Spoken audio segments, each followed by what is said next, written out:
अस्सलाम वालेकुम। उम्मीद है आप तमाम दोस्त ईमान और सेहत की बेहतरीन हालत में होंगे और अपने अपने हिस्से के काम बखूबी सरअंजाम दे रहे होंगे। गुज़िश्ता महीनों में मुल्की और गैर मुल्की सतह पर और फिर ज़ाती ज़िंदगी में भी इंतहाई अहम वाक़यात वक़ू पज़ीर हुए, जिनमें सबसे अफसोसनाक अब्बू का इंतकाल होना था।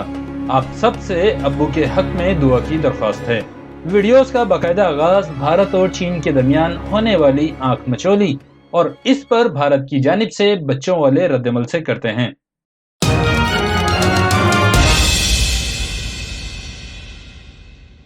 तो दोस्तों, भारत की जानिब से चीन और पाकिस्तान को आए रोज मुकाबले की और जंग की धमकियां दी जाती हैं,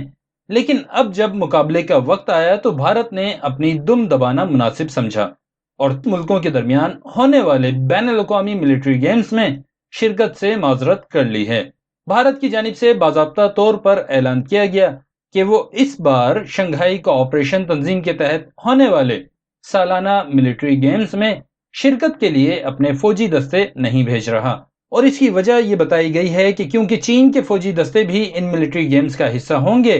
और चीनियों ने हमारी बहुत ठुकाई की है, इसलिए हम नहीं खेल रहे। लेकिन मेरे ख्याल में इसकी सिर्फ यही वजह नहीं है, बल्कि इसके अलावा इन मिलिट्री गेम्स में जिस तरह इंडियन आर्मी एक्सपोज होती आई है, वो सब आपसे माजी में शेयर करता रहा हूं।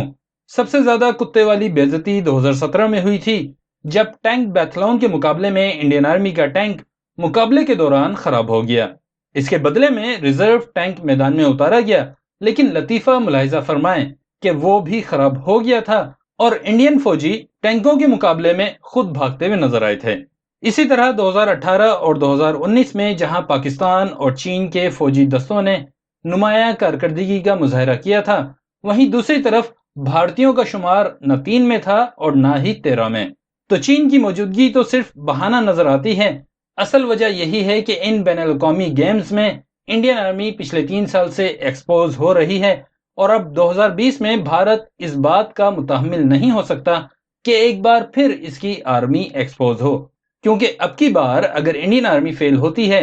तो भारतीय अवाम का नर्वस ब्रेकडाउन हो जाना था,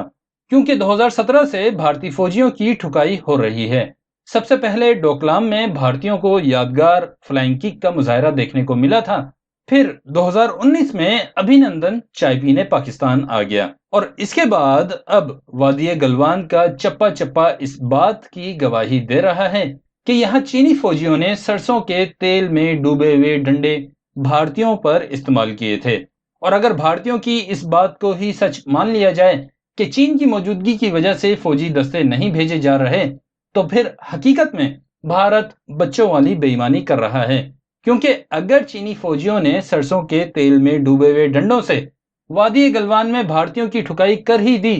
तो इस बात का कोई तुक नहीं बनता कि फर्जी मुकाबलों में भी अब चीन के सामने आने से डरा जाए। भारत की जानिब से अपने फौजियों को इन मिलिट्री गेम्स में सिर्फ इस वजह से ना भेजना कि वहां चीनी भी मौजूद होंगे, इस बात की अक्कासी करता है कि भारतीय सिविल और मिलिट्री इस्टेब्लिशमेंट नफसियाती तौर पर चीन से जंग हार चुकी है। मेरी राय में भारत की जानिब से अपने फौजियों को SCO मिलिट्री गेम्स में ना भेजने का फैसला इंतहाई दानिशमंदाना है, क्योंकि इस बात का कवी इम्कान था कि एक बार फिर चीनी और पाकिस्तानी फौजियों को अपने सामने देखने के बाद भारतीय फौजी मुकाबले के मैदान में अपनी पतलूनें गीली कर रहे होते। दूसरी बात जो समझने और समझाने से ताल्लुक रखती है, और वो आपने कमेंट्स में बताना भी है, कि भारत अपनी ठुकाई होने के बाद बाइकॉट क्यों कर देता है। अब तक तो सिर्फ पाकिस्तान ही इस मुसीबत का सामना कर रहा था कि जब कभी इनको मुंह तोड़ जवाब दिया जाता तो बदले में ये क्रिकेट खेलने और बॉलीवुड जैसी कचरा इंडस्ट्री में पाकिस्तानी फनकारों का बाइकॉट करते रहे। और अब चीन से होने वाली ठुकाई के बाद चीन का हर सतह पर बाइकॉट किया जा रहा है। तो आपने भारत की इस डिप्लोमेसी पर तबादला ख्याल करना है कि ठुकाई होती है और बाइकॉट किया जाता है। आखिर में सवाल उठता है कि क्या भारत अब SCO की रुकनियत से भी इस्तीफा देने वाला है, क्योंकि इस ऑर्गेनाइजेशन में पाकिस्तान और चीन दोनों बाकायदा मेंबर हैं, जबकि चीन तो बानी मेंबरान में से एक है। और अगर चीनी और पाकिस्तानी फौजियों की मौजूदगी का जवाब बनाकर मिलिट्री गेम्स में शिरकत से माजरत की गई, तो क्या वजह है कि SCO ममालिक की वज़राए दिफा और वज़राए खारजा लेवल की अहम मीटिंग्स का बाइकॉट क्यों नहीं किया गया। آپ کو بتا دوں کہ گزشتہ ہفتے بھارتی وزیر دفاع نے اس میٹنگ میں شرکت کی تھی جس میں پاکستان اور چینی وزیر دفاع موجود تھے۔ اسی طرح بھارتی وزیر خارجہ جے شنکر نے بھی وزرائے خارجہ لیول کی میٹنگ میں شرکت کی، اور یہاں پر ان کی سب سے زیادہ کتے والی اس وقت ہوئی جب پاکستان کے وزیر خارجہ شاہ محمود قریشی نے تمام ہی وزرائے خارجہ سے مصافحہ کیا، لیکن بھارتی وزیر خارجہ جے شنکر سے ہاتھ نہیں ملایا، اور ایسا کر کے انہوں نے بھارتیوں کو یاد دلایا ہے کہ بھارتی بھی ماضی میں کچھ اسی قسم کی حرکت کر چکے ہیں۔ عالمی عدالت انصاف میں کلبھوشن جادیو کے بھارتی وکیل ہریش سالوے نے پاکستانی وفد سے ہاتھ ملانے سے انکار کر دیا تھا۔ ویسے ہم امید کرتے ہیں کہ بھارت بہت جلد ہی ایشین انفراسٹرکچر انویسٹمنٹ بینک سے بہت جلد نکلنے کا اعلان کرے گا، کیونکہ چین اور پاکستان دونوں اس کے اہم ممبر ممالک ہیں، جبکہ بھارت ہی وہ ملک ہے جو اس بینک سے سب سے زیادہ قرضہ لینے والا ملک ہے۔ یعنی اس بینک کا ٹوٹل جو قرضہ ہے اس کا 25% قرضہ بھارت نے حاصل کیا ہے۔ یاد رہے کہ چین اس بینک کے اہم اور بانی ممبران میں سے ایک ملک ہے، تو امید ہے کہ مودی جی جلد ہی اس بینک سے بلین آف ڈالر کا جو قرضہ لیا ہے اسے شی جن پنگ کے منہ پر ماریں گے اور کہیں گے کہ یہ لو پیسے، اب ڈنڈے مت ڈالنا میرے سینیکوں میں،